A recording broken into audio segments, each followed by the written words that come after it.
Welcome to AEW Unrestricted, the official podcast of All Elite Wrestling. This is Aubrey Edwards. It's my special guest co-host, Alex Abrahantes. Hello, Alex. How are you? Hello, Aubrey. I'm doing fantastic. Thanks again for having me. Of course, of course. So I want to start this podcast off with an apology because I called our guests ass boys on Twitter. I called them the Gun Club. I'm just getting everything wrong. And I love both of these boys so much with all of my heart. And I've been lucky to be a part of their careers, their blossoming careers. So first off, guys, apologies.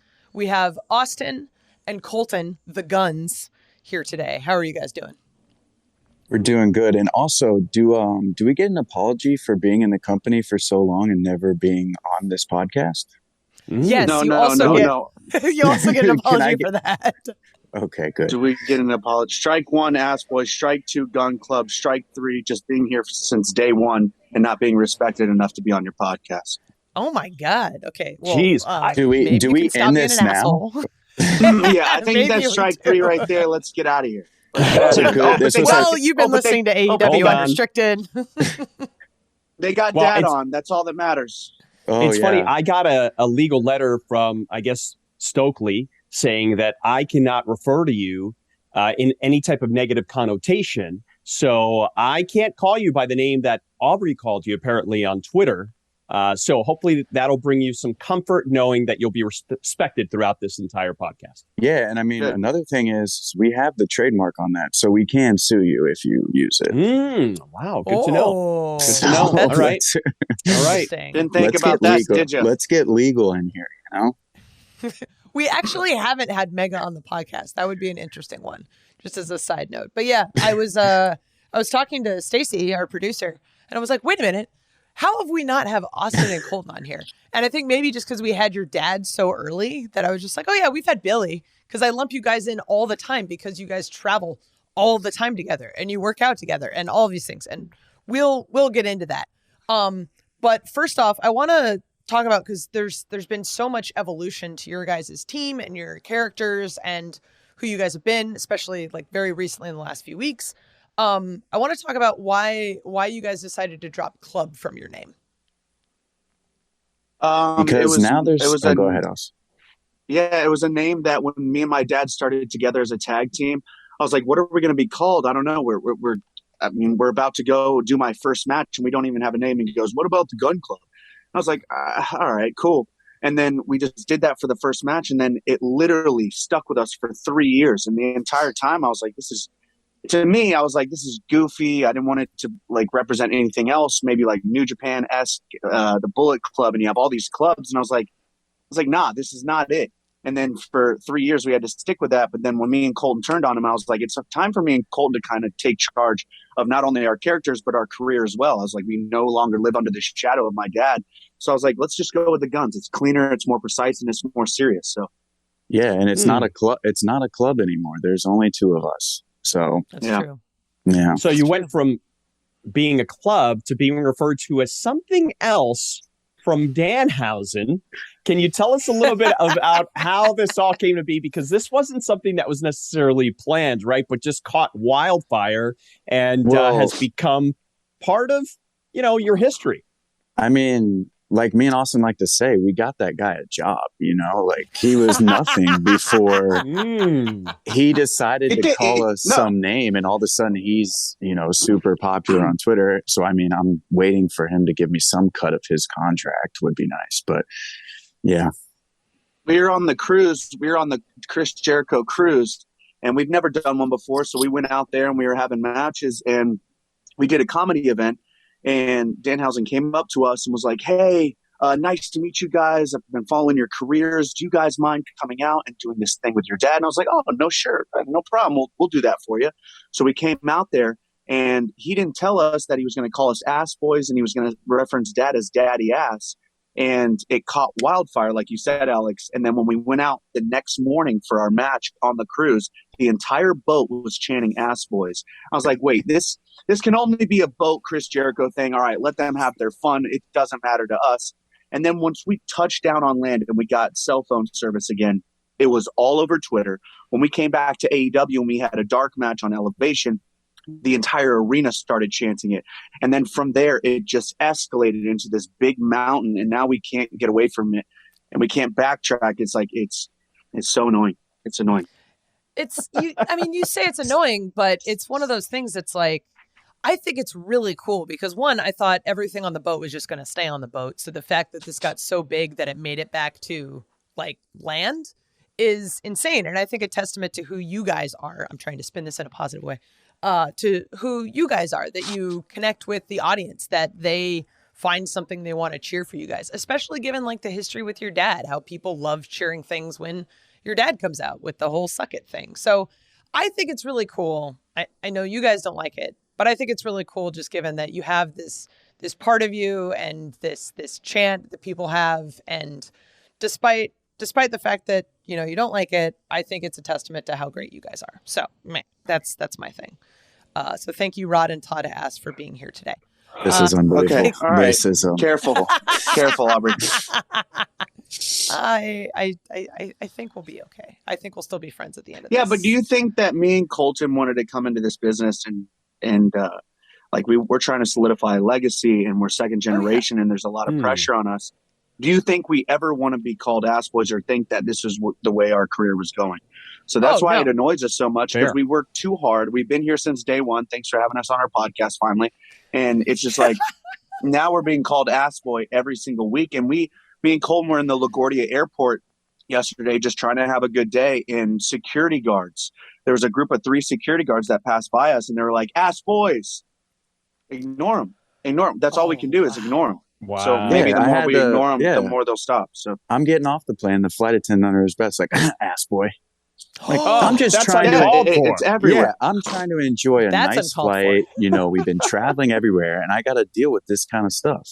This is my life, you know. What kind of advice did your dad give you when you were talking to your dad? What type of advice did he give you about this? Did he say embrace it, or what did he say? That's part of the problem with him. Yeah, he's friends. He's friends with Danhausen and loves it and tells us to embrace the ass. And you can see where the cracks started to form between us because of that. Oh, I see a crack. All right. The ass crack. But it's like,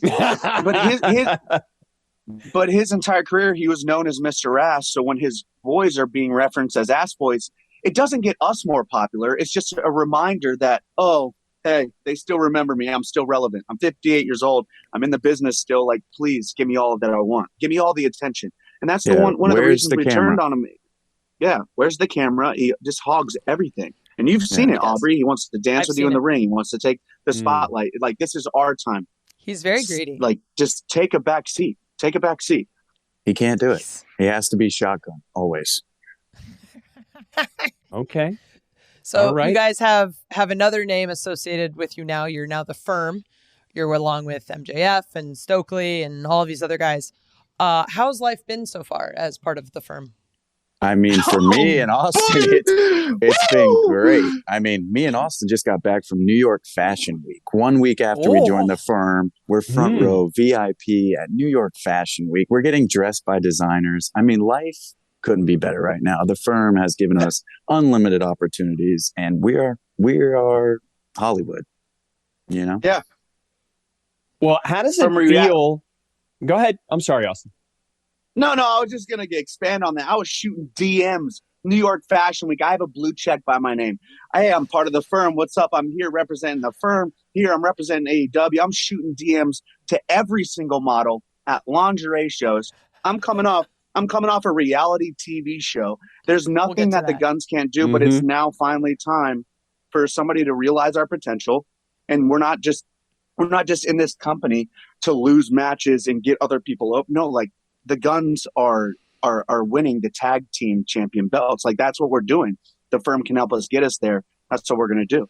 And we're surrounded. Yeah, and we're surrounded by like-minded people. You got Ethan Page, Lee Moriarty, Big Cat. You know, we've been kind of overlooked the whole time we're in AEW, and now that we're together, we are literally going to take this whole company over, and every single person is going to get what Stokely said in that promo, and they're all going to get it, and that's how it's going to be.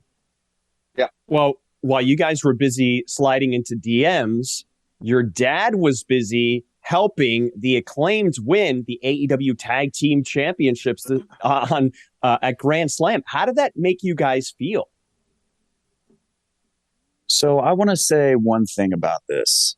Everyone thinks like the Acclaimed are the good guys here. And if you look at it, they are not. Like when Bowens went down hurt, who came and was a friend to Max Caster and helped him and wrestled with him? Oh, that would be me in Austin. But he kept wanting to call us ass boys in his rap. And then Bowens from his little wheelchair was calling us ass boys and trying to get the crowd to chant that. And then when he finally got better, he hit my brother in the head with a crutch to cost us the match. And then they take their dad away from two loving boys, and we're the bad guys. Like, I just had to get that off my chest. Those guys are the worst. The worst. Okay, fair. Yeah, fair. But seeing Austin, him do you out have there, any thoughts to add on that? No, it's just like, I don't know.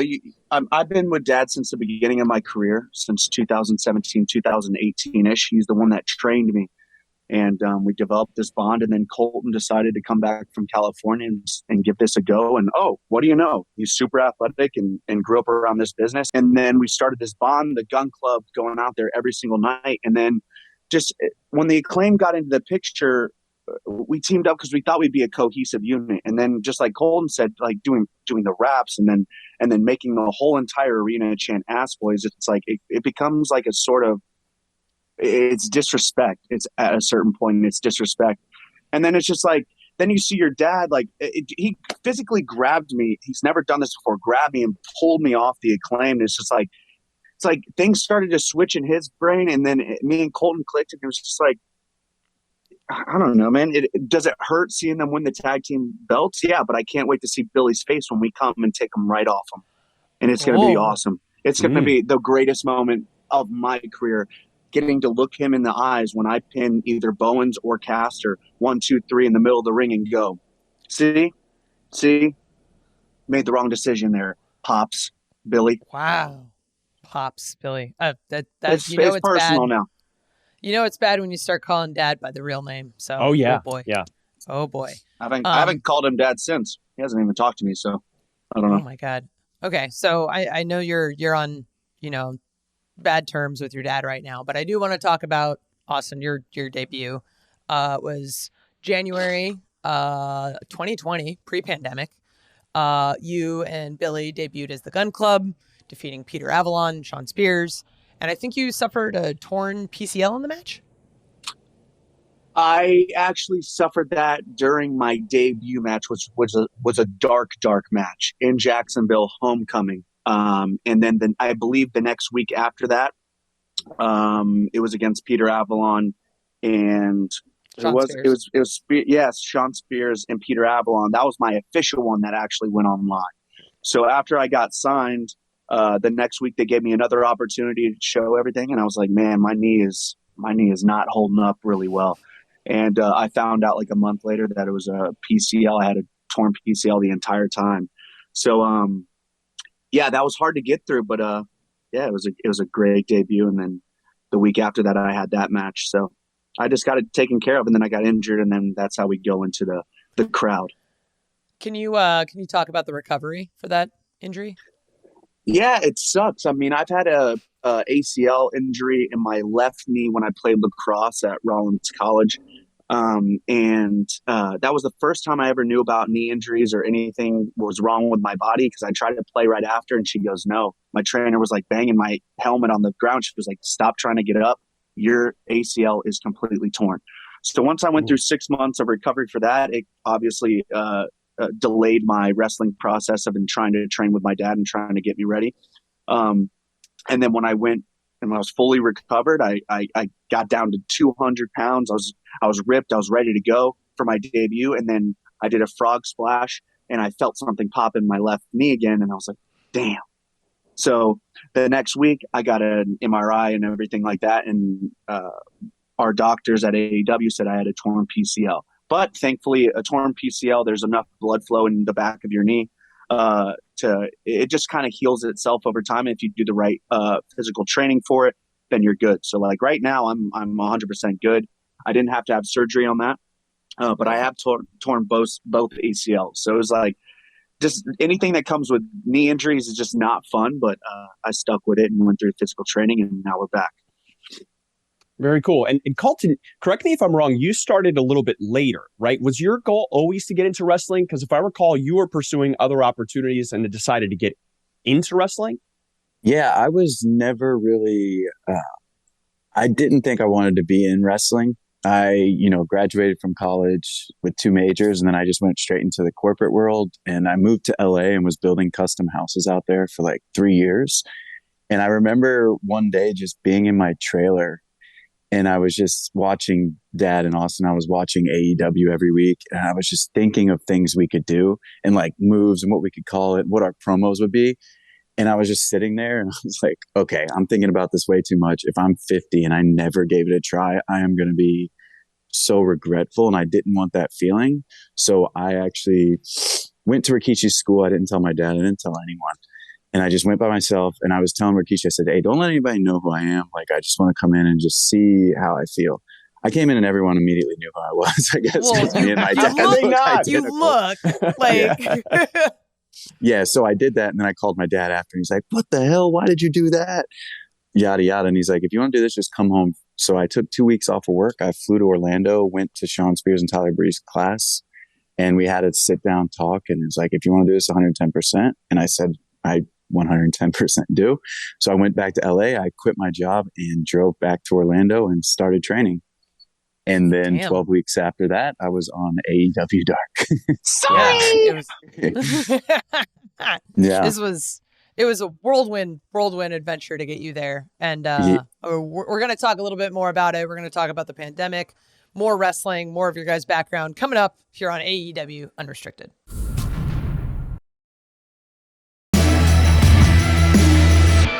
This is AEW Unrestricted. Aubrey and Alex talking to the Guns, Colten and Austin. A little bit about wrestling, a little bit about the betrayal that they've recently had in their family. All of these important and touchy topics. But I want to go back and talk about Austin and his incredible work during the pandemic. I think it's impossible to talk about that era of AEW without talking about how important Austin's work in the crowd was, because we had no crowd. And oftentimes after hours and hours of taping, Austin would be the only one still like, come on guys, hit him with the deal. Like all of this stuff. And he was the one that was helping us get through everything. So Austin, what was that period of time like? So referencing back, I had a torn PCL, so I wasn't able to wrestle in the ring. And me and Dad were at a taping, and actually it was in Atlanta. The first pandemic kind of style match was in Atlanta. We tried to set up shop there at the Nightmare Factory. And I was like, man, I'm going to be here for like 8 hours watching wrestling. I was like, I'd at least want to be out in the crowd, like at least like giving them support and helping them out in any way I could. So me and Dad made water bottles filled with nails that we found in like the corner. And I was like, oh, I've seen this at like soccer games. We could do this. So me and Colten went out in the me and Dad went out in the crowd at that time. And we were yelling at the top of our lungs, just making each other laugh, having fun, making the people in the ring feel like there was a crowd atmosphere there. And everybody else that was sitting next to us was like, hey, right? But me and Dad were going insane, trying to reach over the railing, trying to touch the talent, everything.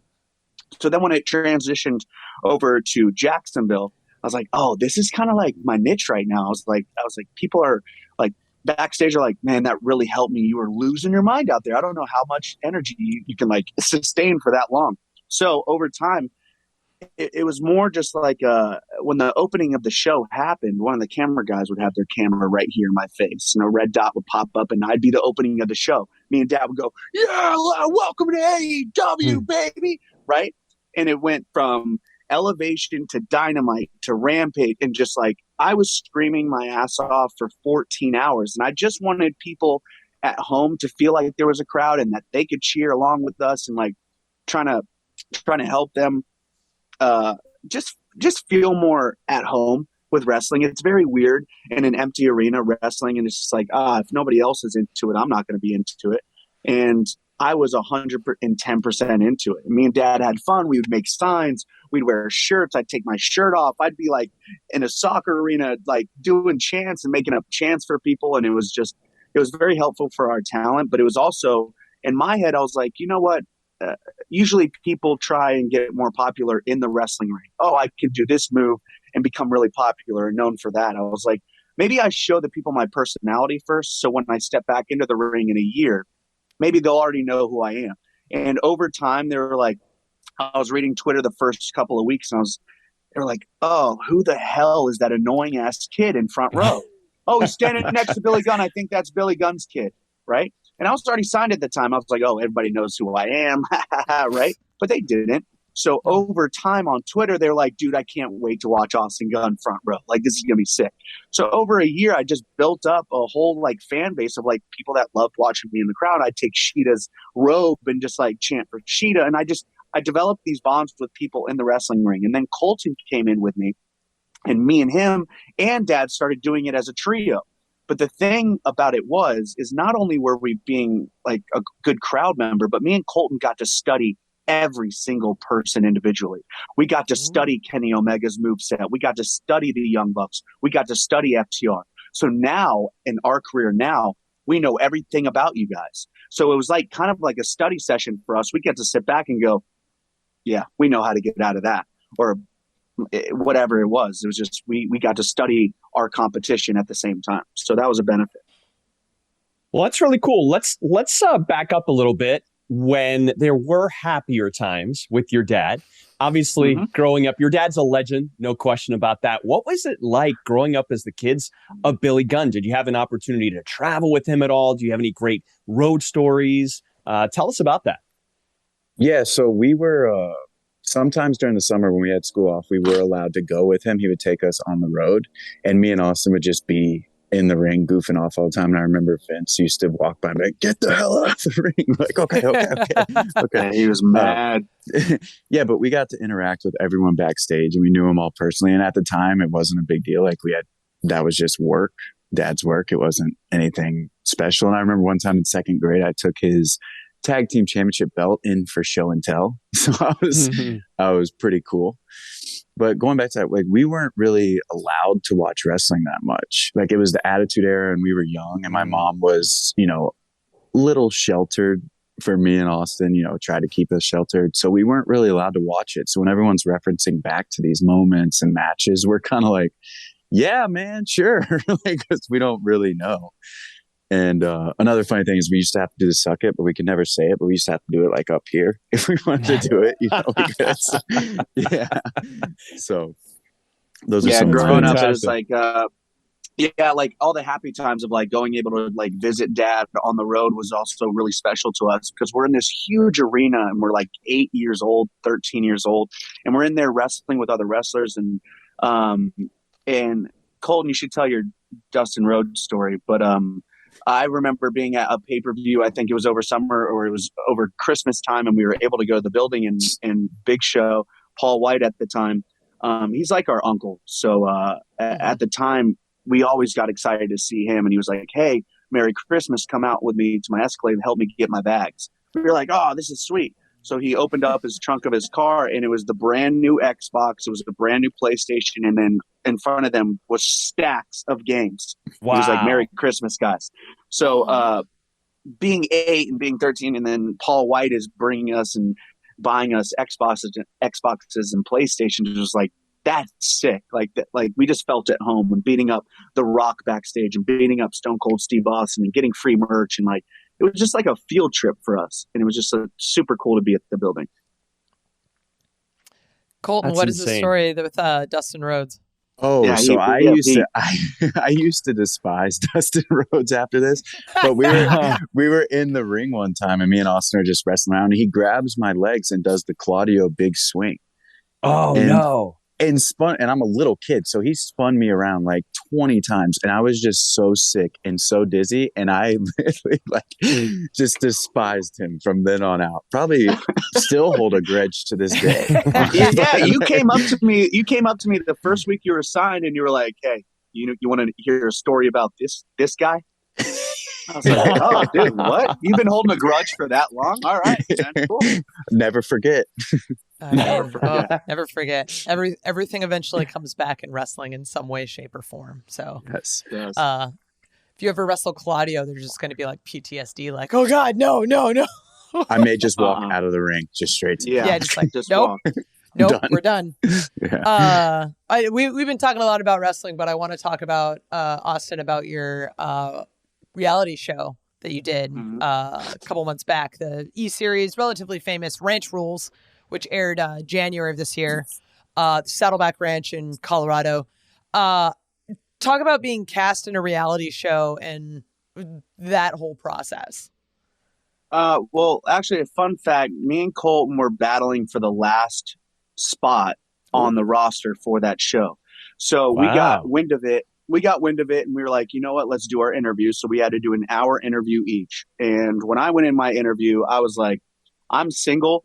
I will do anything. I love to get my hands dirty. And I freestyled for them. This hour interview was insane. I was freestyling. I was doing everything possible to try and get this gig, because I knew it would be a lot of fun. It was a break from wrestling. It would transition me to a different platform, and it would just expand AEW's image, and I could represent them.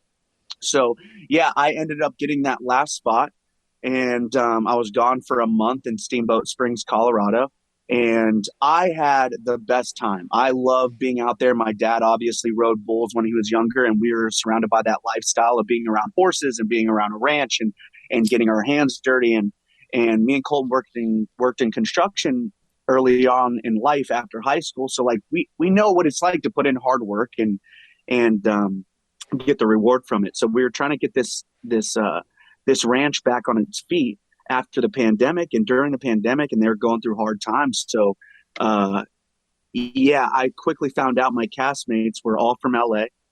They didn't really understand that concept of putting in hard work as when it comes to like labor and getting sweaty and getting your hands dirty. Yeah. And I love them to death, but it was like pulling teeth out there. So I just became just the guy that did everything. And I didn't mind that role at all. I love being on camera. I love being the center of attention. And if that means that I have to do hard work to get there, then that's what I'm going to do. So Colton, how did you feel about seeing Austin on TV in that role? And would you consider doing reality TV? And if so, what show would you want to be a part of?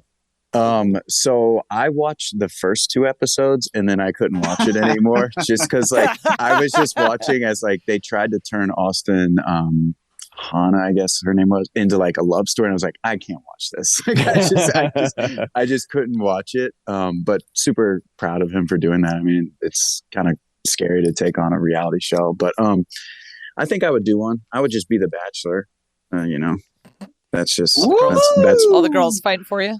Yeah, that doesn't sound too bad. No, it's a reality show. Different. That's not any different than real life, huh? Right. Hey. It's the most reality show. Oh, so great. I want to go back to something that you had mentioned in our last segment, Colton. You used to build houses in LA. I did. So tell us about that. Yeah, so I started working construction for my stepdad when I was like 14. And that is like pouring concrete in the Florida summers for 3 months. Like, once high school was done, I had to work every single day and pouring concrete and tearing stuff down with bulldozers and all that. And I did that every summer. And by like 17, I was leading the crews and driving the trucks and so then I went to college. And when I graduated, I was trying to be like a financial analyst. And so I had all the interviews and I was at the final interview and I was like, I had my life planned out. Like I was going to be a junior financial analyst for a Fortune 500 company, just work my way up. I'm just going to stay that route. And on the final interview phase, I was like, I don't know if I can sit at a computer and just do Excel spreadsheets. Like I just can't do that. So I went back to the construction world and I was pouring concrete. With a double major in finance and applied economics. I'm sitting out in the sun pouring concrete, but someone drove by and was just looking at the plans of the house. And I was like, what are they doing? And they control the whole neighborhood. They make the schedules. They deal with the customer. I was like, well, can I do that? So I just applied for that job and I got it. So I worked in Florida for a couple of years doing that. And then I moved to LA with my ex-girlfriend and I was just like, yeah, I'll try it again. I somehow got into like the custom world. So I was building houses that were 3 stories. They all had elevators. I had a few LA Lakers players in my neighborhood, a few NFL people, CEO of like Snapchat. And I was just like, I don't know how I got this, but I had 2 assistants who were older than me as well. And I was in charge of the number one revenue subdivision in the country for that company. So wow. I was doing pretty well out there. And that's how I got into it. And I was doing that and then gave it up to be a wrestler. Man, but it's very nothing stressful wrong with that. Yeah, it's very stressful because you're dealing with like 100 people on a job site and you have 18 houses going at once and they're millionaires who own these houses. So it's just, you have to deal with, all walks of life and just, it really it's a very skill on how to deal with certain types of people and how to manage everything. And it's actually helped me a lot in my life because you have to deal with conflict and talking on the phone and meeting people face to face and being professional and knowing when to push people. It was actually very beneficial to me, I think. That's awesome. Yeah, that's fascinating. And another thing that I want to talk about that's fascinating because, we see you guys on TV as the Guns, professional wrestlers, very successful, talented, but then you also do amazing things like that. And then Austin, you do amazing things like having this rap career, which, a lot of people may not even know. Can you tell us a little bit about how you got into that, about your album, about perhaps your future goals with it? Yeah, I think just growing up, I used to freestyle over the radio, and one of my friends one time, we were down by his dock, and 50 Cent came over the radio, and I was like, you want to try and freestyle? So I just started freestyling. I became very good at it. I was like, oh, I like doing this as a kind of sense of therapy and a way to get out my emotions, whether I'm happy, sad, lonely, whatever it is. It's just I would put on that style of beat, and I would just kind of just let my mind wander and let it go.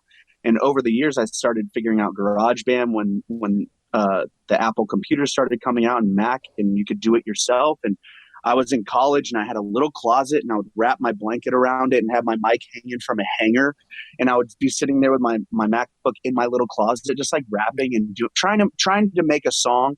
And then over the years, I just found out about studio time. And then one of my friends, Safe Love, that I have that collab EP with, just he started freestyling with me every single weekend. And just like, it was a sense of therapy for me. And then I started going into wrestling and I was like, man, I still do this every single weekend. Why don't I just like come out with a couple freestyles or things that I've been sitting on for years? I wrote those things back in 2016.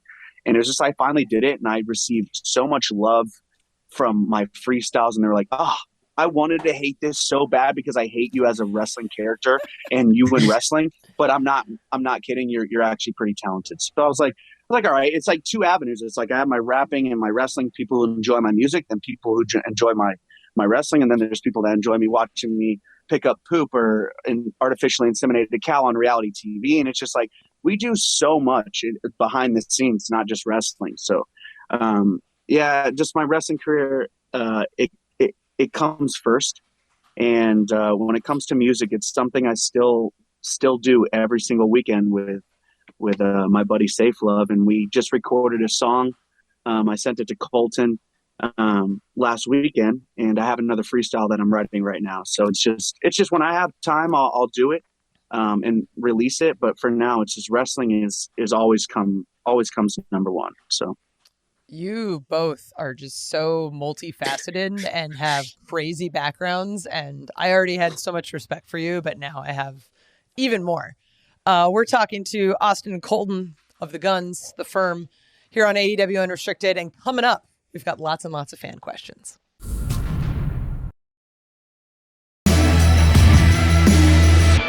And we are back here at Unrestricted. Alex Aubrey and Austin Colten, the Guns, the Firm Boys, perhaps. Saying that out of respect. Careful, guys, it's Alex. been a lot of fun. Hey, I think that's a positive thing, being known as a Firm Boy. No? Yeah, I don't mind that. I don't mind that at all. As long as you guys don't work add so the hard other in the word gym. between exactly. it, we're good. Yeah. All right, very good. Well, we've got some great fan questions for you because obviously you've got a lot of fans. So what are the questions? Great fan questions? I have a good one here. We're going to start off with one. What they're going to be about. Well, this is a good one. So Travis Hatmaker wants to know, who were your favorite wrestlers growing up that were non-family members? I'll go with Stone Cold Steve Austin. There we go. I feel like that's a cliche answer, but I mean, how can you hate the glass shattering and then him just stunnering everybody in his path? It's hard to hate. True. Yeah, I was a big fan of Shawn Michaels. I loved his energy. I loved his goofiness at times. I loved him in the DX era. It's just I think I relate more to Shawn Michaels, I think, when it comes to my energy in the ring too. So like growing up, I love Shawn Michaels, obviously from our gear. It's inspired by him. And then I think when I started getting into like the student aspect of the game, I think Mr. Perfect Kurt Hennig is somebody that I really, really focus on now. So it's, those two were definitely very influential in the Austin Gunn character, if you wanted to say that. I love it.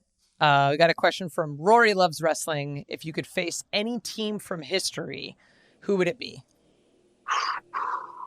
Is this a non-family member question too? I mean, yes. Let's hear. Let's hear both. So yeah, Colten. I mean, New Age Outlaws has to be number one. But if we're not going family members, oh man, maybe just like the Road Warriors, so they could just bounce us around. Oh my gosh, dude, we're not coming on. We're not coming out of that alive. Dude. No, we might have to retire after, but it might be just fun just to see them throw us around everywhere. It might be because I'm the one that will probably be getting beat up in that match. I refuse. He's got a point. No, the New Age Outlaws. The New Age Outlaws is I would love to see me and Colten go against them in their prime. That would be unbelievable. And I think our other one that we wanted to check off our bucket list was FTR, and I don't think that story is finished yet. So I hope it's not. Yeah, awesome. Hopefully not. So Jeffrey Barry wants to know, what was it like growing up with your dad and training with him?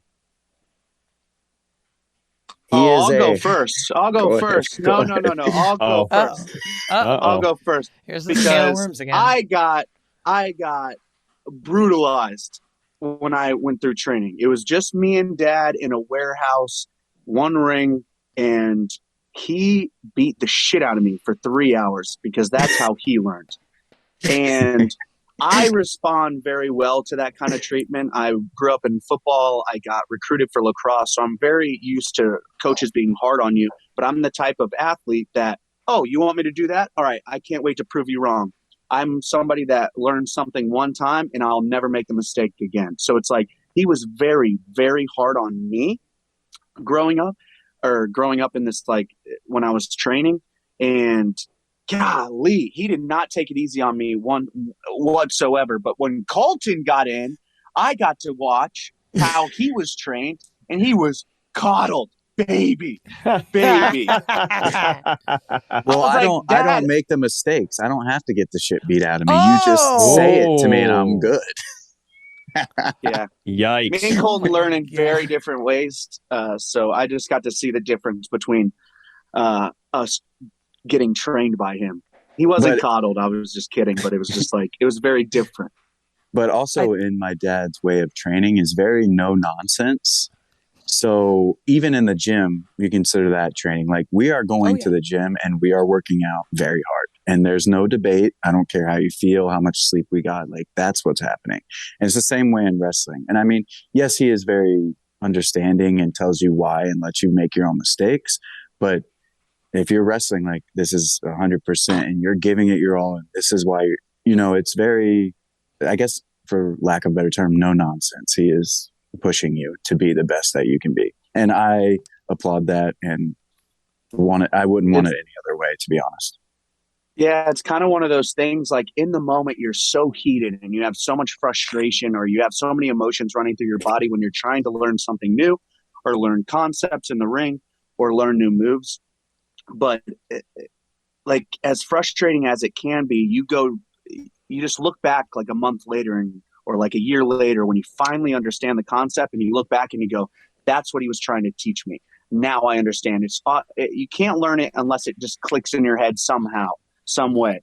And he knows how to make it click in my head. He knows how to now make it click in Colten's head. So it's just like, when he was training us, it was very frustrating at times. You want to punch him in the mouth, but it's just like, well, you can't because he's 6'6", 260. But yeah, kick your ass. Good point.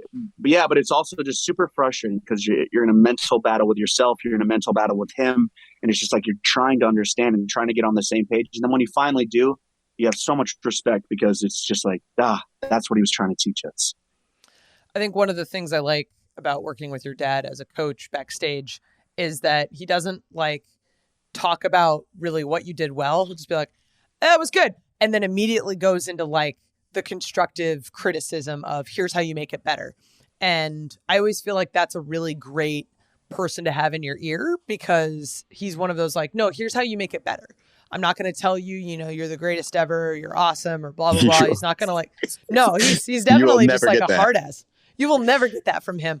And I know that like not everybody likes that, but I feel like personally, I love it because I feel like that's what it's got to be about, right? It's about, and I see that a lot in you two is he's kind of instilled that attitude of like, okay, cool. Yeah, this was great. But like, how do we make it better? How do we get better? How do we be the best tag team? How do we be the best wrestlers? Because you're obviously going to be tag team champs one day.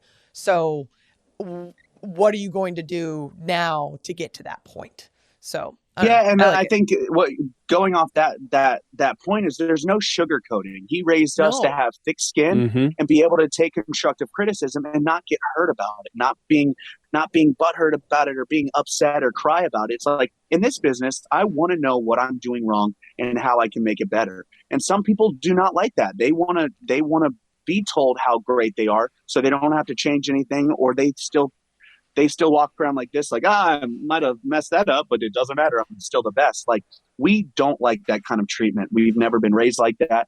And he does a very good job of like, I mean, I can't even count the times on my fingers that where he's been like, oh, hell yeah, that was great. Nothing I can say. No, it's not like that. It's like, I know you thought it was good because he tells you in certain ways, in his own way.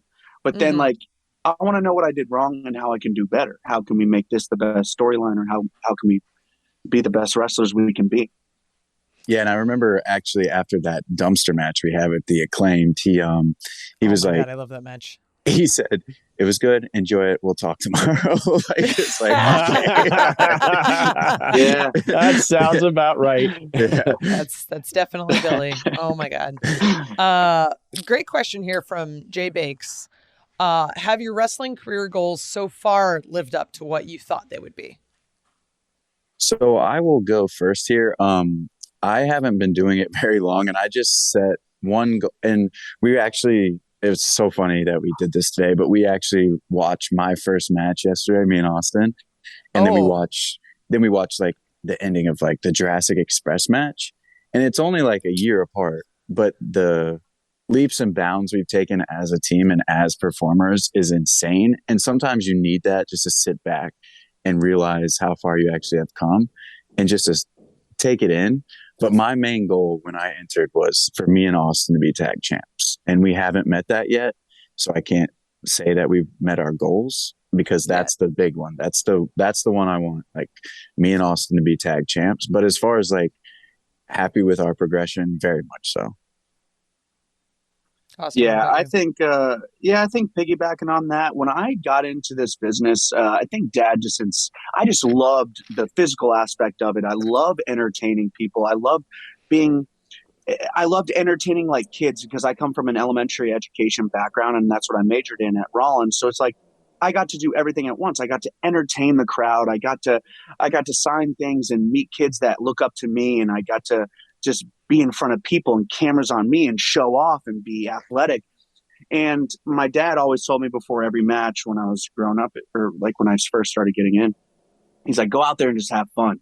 So like when Colten got into it, I didn't really have a goal in mind. I was just like, I am having so much fun. I'm wrestling with my dad, who's still one of the best ever to do it. Mm-hmm. I'm now kind of as a younger brother, and now I'm like teaching and watching my brother wrestle and get into the business and go through the roads that I like. He's doing things that I used to mess up on, or like he's doing things that, I remember being there. So it's like a weird dynamic at first, but I was like, I'm just having so much fun.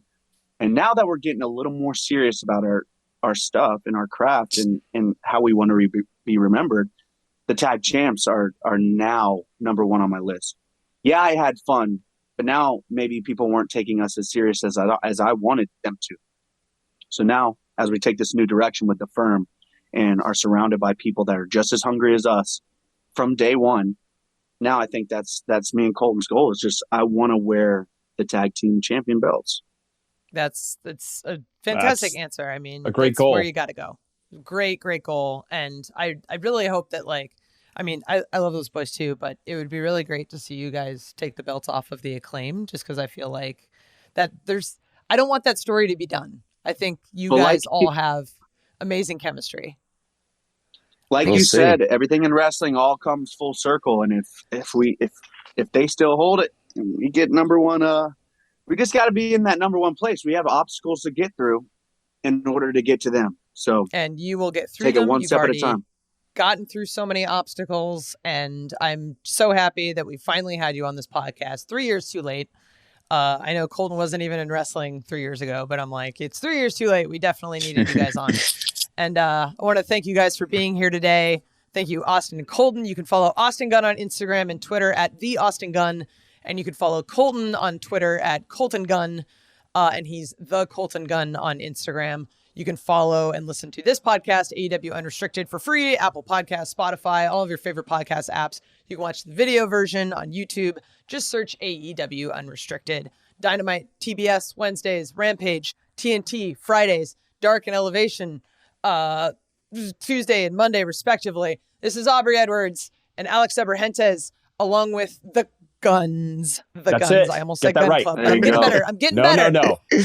Breaking habits is hard. Thank you for listening to AEW Unrestricted.